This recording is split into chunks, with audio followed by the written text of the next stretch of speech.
Welcome, Lipstick and Logic, episode 3. This is the perimenopausal, menopausal patient and her skin and aesthetics. I'm excited to be here with my partner in life and in practice and in parenthood, the lovely Dr. Sabrina Fabi. So this is a topic that is of great interest to me, perhaps because I might be in that phase and someone doesn't always know if they're in perimenopause, right? Because that's like a stage that can happen 4 to 8 years before you actually go into menopause, which is defined when you officially have lost your period for 12 months. Okay, before we get into menopause, though, can we do a quick check? Okay. Lipstick check. Lipstick? It's great. Are you lipstick then? I'm logic. I thought you were lipstick. No, I am not lipstick. That's I think sure. I have a lot of logic. I want to bring up something I just saw recently that I read. Okay. And this was given to me by Val Monroe, a friend of mine, and reporter and editor and a brilliant voice and opinion in the aesthetic space. And she sent me an article that came from the British Journal of Dermatology, so a very powerful journal. And the article was about the microbiome on the skin and its influence on mood. And I thought that was fascinating because, as you and I know, we were one of the first ones ever to publish on the influence of the skin-brain axis, and we've done a lot of writing on this. I've given quite a few keynote speeches on it.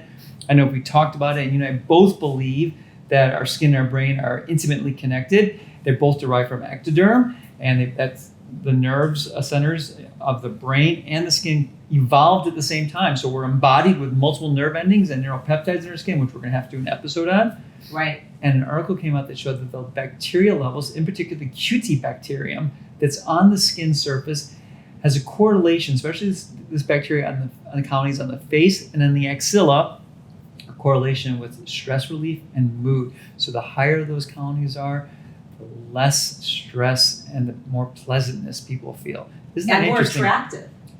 And they were perceived to be more attractive. Isn't that interesting that a bacteria in the skin, so we've heard about the gut-brain axis, but now there's the skin-brain axis, and you and I have been talking about this for a while. And the gut-skin axis. Yes. I remember when I went to my functional medicine doctor, they actually look at your microbiome of your stool. And that generally is a predictor of what's going on inside your gut.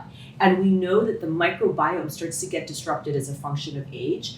And as a result, you start growing like a less than favorable microbiome. And so the question is the microbiome in your gut what's aging you, or is age what's changing the microbiome in your gut? It's like you don't know what comes first. And now we're starting to see the same with that of the skin and the brain. So it's all connected, huh? And it's interesting because your skin's your emotional organ. And I think we've overlooked this. And I can't believe that all the years of aesthetics, we've never really taken into account the value of the skin-brain axis. The fact that there's all these neuropeptides in your skin, such as dopamine, serotonin, norepinephrine, oxytocin, are all in your skin, and they influence your brain too. Right, and what was interesting in this study that was published in the British Journal of Dermatology is that it also influenced how attractive you came or were perceived by others. So that microbiome is potentially also making you more or less attractive. I mean, the mechanism of action there is that the QT bacterium doesn't allow for opportunistic pathogens to then take hold. And those opportunistic pathogens break down the sebum, and then you can get acne, or you can get other types of inflammatory conditions on the skin. So this bacterium is somewhat protective, so to speak, and it breaks down sebum itself to fatty acids, which are, I guess, more benign than some of these other foods or nutritions for bacteria that can really take over your skin. Right, and your scent. Wait, and there was something else that was interesting too. Was that, I think, the same article? No, it was a different article I just recently read that talked about, you go back to your food, what you eat, carbohydrates. The more carbohydrates you eat, the more yellow your skin appears and the less attractive you are. So to your point, what you eat really influences your skin, influences your health, and influences your mood, and they're all kind of interrelated. And it influences your cognition. Yeah. So that's like, I just did another functional medicine appointment with my mom this week, and what her intake of carbs has a direct influence on potential cognitive decline over time. So it all plays a role. So it's, again, a holistic approach to the individual, which is why perfect for keeping it real with menopause. All right, so let's get to keeping it real. That's the reason why we're here today, because this topic is hot, and I know you've been studying this. You have how many papers on this now? So right now we've already submitted about 3. And this is a topic that's important and near and dear to my heart, not only because I'm obviously selfish in that, it's something that I'll eventually go through in my life, but also because the average age of the patient that presents to me is about 42. And for aesthetic treatments. For aesthetic treatments. So it really ranges. I mean, I have patients that are up until 89, but it's that age where sometimes your skin starts to tell you that things are changing before you actually start showing it in a change in your period. Wait, your skin tells you, but what, do you feel it? And yes, so perimenopause and menopause, we discussed menopause is defined as going through a 12-month period where your menses have ceased, your periods have stopped. But before that actually happens, shifts have already started to take place. It usually starts with a decline in progesterone. And progesterone is a hormone that contributes to how well you can sleep and sometimes to your irritability and perhaps not being so irritable. And so what we find is that sometimes that's the first hormone that's replaced in people that are starting to experience these hormonal changes because they may notice sleep disturbance, irritability, fatigue, as well as even hot flashes that can start to come a little bit later because of a decline in estrogen as well. So it's not just estrogen, but there's an interplay of a lot of hormones. Progesterone as well, testosterone, which impacts how strong you feel, how much energy you have. Libido, and your ability to build muscle mass when you're working out. And so we already start to become sarcopenic in that our muscle breaks down after the age of 40 as a function of age, but now add to it the inability to build your own muscle, and then muscle is responsible for a basic metabolic rate. So you don't think it's just one hormone? It's not just estrogen, not just progesterone, not just testosterone, not just oxytocin. It's a combination of all these molecules? Of course, just like it's not just your brain, it's your gut, it's your skin, it's your heart, right? But there's an interplay happening with everything. Things do not live in a vacuum. I try to explain that to my patients all the time. They come in for their nasolabial fold, but it's not the nasolabial fold, right? It's their maxilla that's rotating in, it's fat that's repositioning. So it's a combination of things, and perhaps if you've had tooth decay, then you don't have the teeth to support your nasolabial folds. So it's an interplay of things, not just at the micro level, but at the macro level too. So putting on my evolutionary biologist hat and knowing that I come from that perspective quite often when I look at things, why do women go through menopause? Like there is explanation, there's evolutionary biology or evolutionary psychology reasoning and logic behind menopause, because men don't really go through it. Now they have their components, and we'll get to that as well, but women go through such a stark change when their menses stop. They're no longer able to produce children. Why is that? I don't know, you're going to tell us. I'm going to tell you. So from the perspective of looking at the survival of our species, as women, estrogen and progesterone levels go down, as their inability to ovulate and to sustain a fertile pregnancy, they become the caretakers of their children's offspring. So what happens, the theory here is that when a woman delivers, for 9 months she's pregnant, it's difficult to care for herself, it's difficult to fend for herself. The husband, and we're looking primal here. So I'm not talking about modern day Chicago or San Diego. I'm talking primal. We're talking about jungles, savannas. We've been evolving for 3.5 million years. We're not talking 2025, you're saying? Yes. Okay. We're talking a million years ago, 250,000 years when Homo sapiens, and our will to survive is so strong, so that when the man was out hunting, the women would sit around in the community and they would help each other, and they're social beings, and they would help each other raise the children. And a woman who's fertile and ovulating and delivering and getting pregnant every 10, 11 months, every 15 months, whatever it may be, she needs help. And the mother, who's now no longer able to have a child, has a vested interest in her grandchildren surviving, the offspring surviving. So she helps take care of her genes surviving.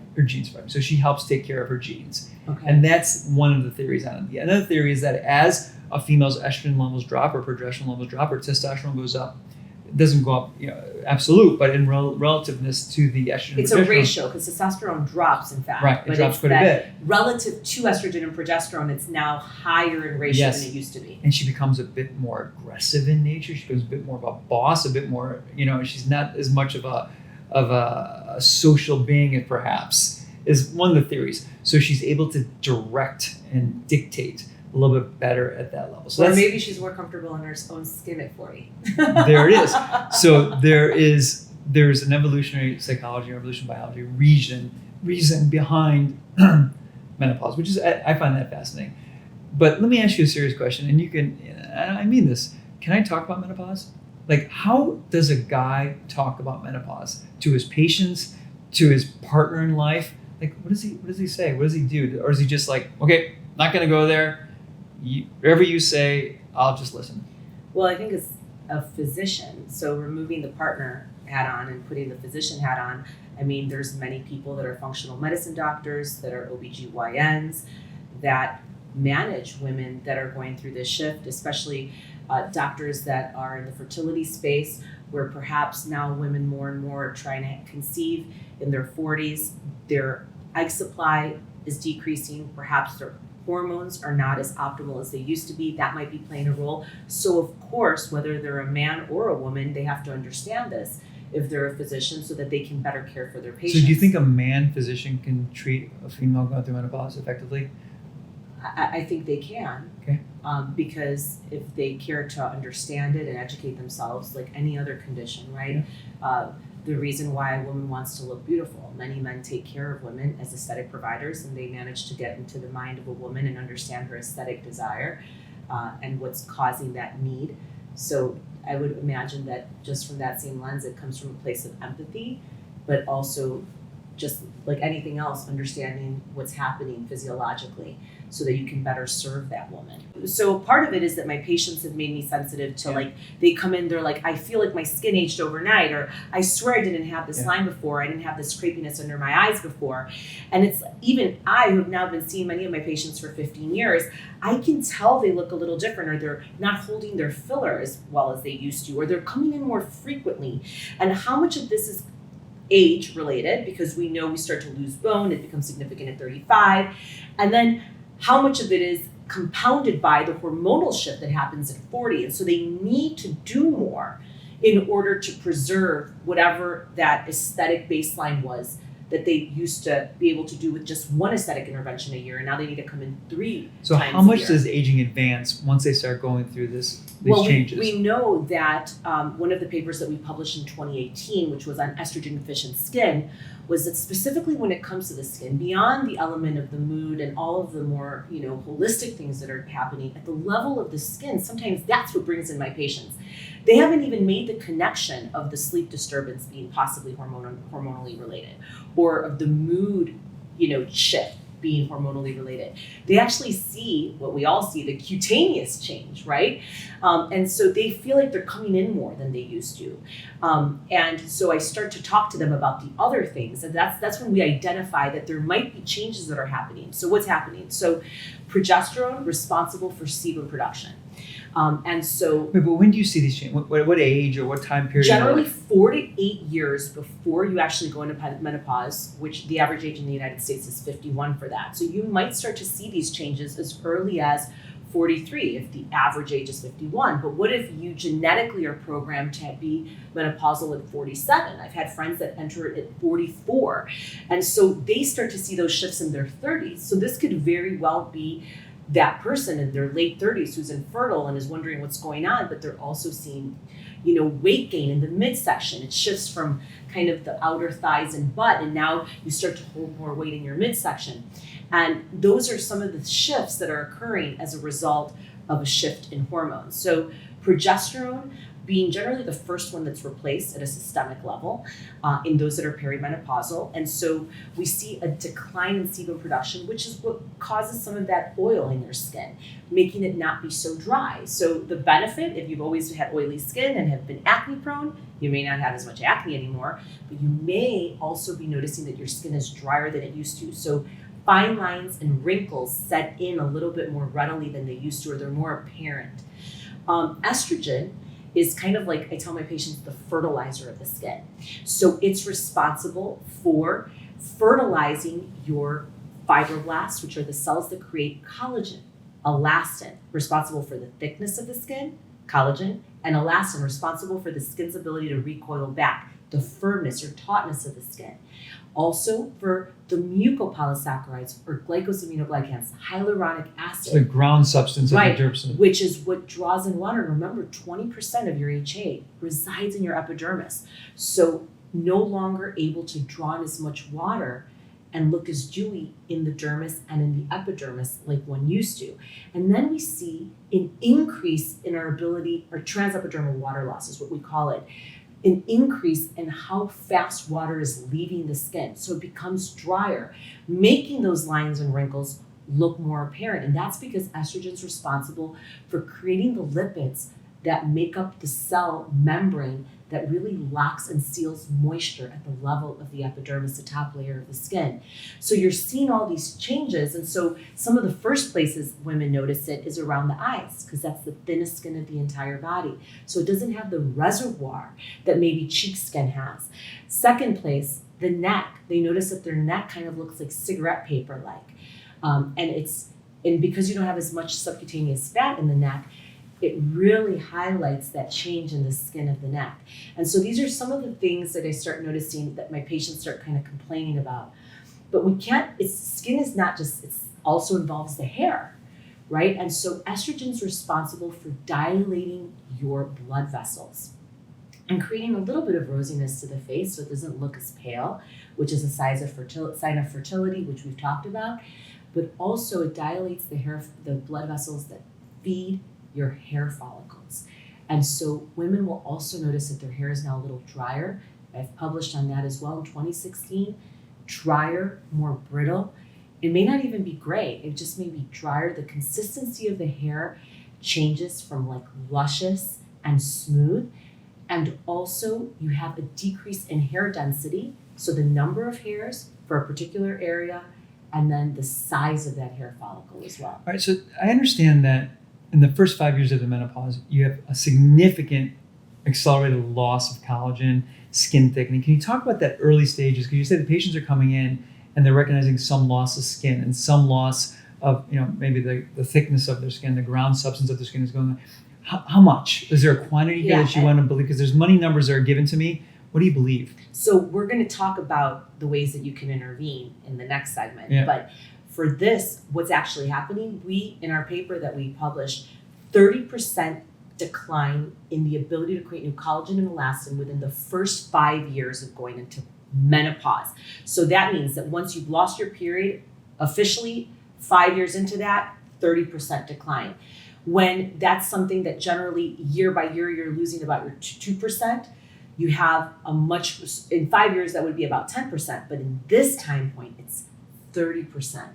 So it has a significant impact in those that have not had replacement with hormone replacement therapy. Now, there are studies that we've worked on together that if you do supplement with hormone replacement therapy systemically, which is usually a blend of estrogen and progesterone, then you can actually revert the skin back to a state that's almost perimenopausal. So it's not a lost cause. You can actually get it back. How important is it to start treatment early within that 5 year period so you catch it before you lose 30% of your collagen? I think it's extremely important. I would actually argue that the best is to never let the decline set. So, I'm in my functional medicine doctor's office every year because I don't ever want to see the decline. The goal is to cruise through with the same amount of hormones you had in your early 40s, well into menopause and into your 60s. And that really, for me, is the goal. And being optimized, right? So it's not just estrogen, it's having a proper estrogen to progesterone ratio, because you can go into a hyperestrogenic state.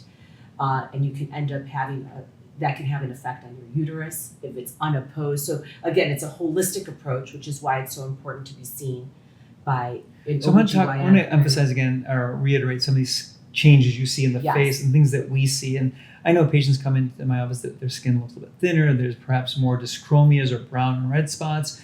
There's more crepiness or wrinkling in the skin. Their lips are getting thinner. They're losing volume. It's losing some redness as you lose some of the blood vessel vascularity to the superficial layers of the skin.